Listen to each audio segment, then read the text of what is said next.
कहते हैं कि भ्रष्टाचार का पैसा ज्यादा दिन तक छुपा नहीं रहता, लेकिन जब सालों तक जमा किया गया कथित काला धन एक एक परत खोलकर सामने आने लगे तो तस्वीरें किसी फिल्मी कहानी से कम नहीं लगती। नाम ललित कुमार, पद आरटीओ यानी सहायक क्षेत्रीय परिवहन अधिकारी, जिम्मेदारी लाइसेंस वाहन पंजीकरण और परिवहन व्यवस्था की निगरानी करना।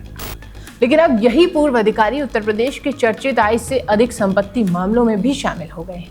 कहानी उस वक्त से शुरू होती है जब विजिलेंस टीम 7 जुलाई को लखनऊ स्थित उनके आवास पर पहुंचती है।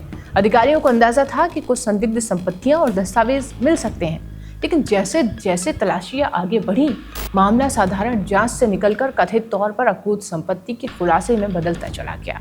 तलाशी के दौरान घर के अलग अलग हिस्सों में सोना, चांदी, नकदी और निवेश से जुड़े दस्तावेज मिलने लगे। बताया गया कि बरामद सामग्री की मात्रा इतनी अधिक थी कि जांच टीम को अगले दिन यानी 8 जुलाई को भी तलाशी अभियान जारी रखना पड़ा। मीडिया रिपोर्ट्स के अनुसार जांच के दौरान करीब 16 किलोग्राम सोना बरामद हुआ, जिसकी अनुमानित कीमत लगभग 20 करोड़ रुपए बताई जा रही है। इसके अलावा लगभग 9 किलोग्राम चांदी और करीब 1 करोड़ 69 लाख रुपए की नकदी मिलने की भी खबरें हैं। लेकिन कहानी सिर्फ सोने, चांदी और नकदी तक सीमित नहीं रही। तलाशी के दौरान कुछ ऐसे दस्तावेज भी मिलने की बात सामने आई है जिनमें कई संपत्तियां, निवेशों और लेन देन का उल्लेख है।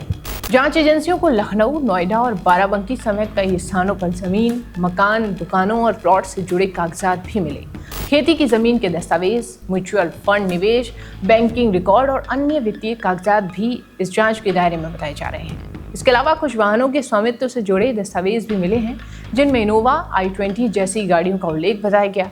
विजिलेंस सूत्रों के मुताबिक आई रिपोर्टों में ये दावा किया गया कि ललित कुमार की घोषित आय और वास्तविक खर्च के बीच एक बड़ा अंतर सामने आया। रिपोर्ट्स के अनुसार उनकी कुल वैध आय लगभग 93 लाख रुपए बताई गई, जबकि खर्च इससे कहीं अधिक पाया गया है। इसी अंतर ने जांच एजेंसियों का ध्यान उनकी संपत्तियों की ओर खींचा। बताया जाता है कि आय से अधिक संपत्ति की शिकायत मिलने के बाद विजिलेंस ने प्रारंभिक जांच शुरू की। पर्याप्त आधार मिलने पर अदालत से सर्च वारंट प्राप्त किया गया और उसके बाद ही कार्रवाई शुरू की गई। अब जांच का सबसे महत्वपूर्ण हिस्सा शुरू होता है। जांच एजेंसियां ये पता लगाने की कोशिश कर रही हैं कि आखिर इतनी बड़ी मात्रा में संपत्ति और निवेश कैसे जुटाए गए। क्या ये सब वैध स्रोतों से अर्जित किया गया था या फिर इसके पीछे कोई और ही कहानी छिपी है? क्या इस पूरे मामले में किसी और व्यक्ति या नेटवर्क की भूमिका भी रही है? इन सवालों के जवाब अब जांच के बाद ही सामने आएंगे। फिलहाल इतना तो तय है कि इस कार्रवाई ने परिवहन विभाग और सरकारी तंत्र में पारदर्शिता को लेकर एक नई बहस छेड़ दी है।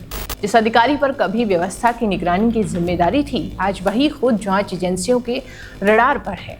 अब सभी की निगाहें विजिलेंस जांच पर टिकी हैं, क्योंकि आने वाले दिनों में ये मामला और भी बड़े खुलासे की ओर बढ़ सकता है।